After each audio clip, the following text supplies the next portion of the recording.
Kaya lagi ko sinasabi sa mga kakilala ko na okay naman, alam kong wala namang ugali. Abay, alapang jowa. Pero kung sa palagay mo kako, sa pag-aasawa kang talaga, sabihin ko, huwag kang mag-alala.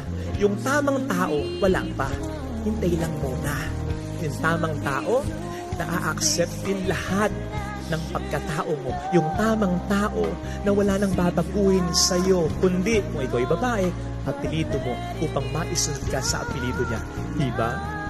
Yun yung tamang tao.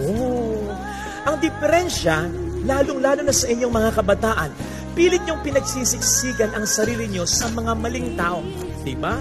Kung ano yung uso, doon kayo. Kung ano yung trip ng mga kabarkada nyo, doon kayo. Kung saan yung in, doon kayo. Basta in kayo, doon kayo. Ito yung mga maling tao. Magtataka ka pa kung bakit hanggang ngayon, bakit wala kang pirming kaibigan? Bakit wala kang pirming kabarkada? Bakit wala kang pirming zawan?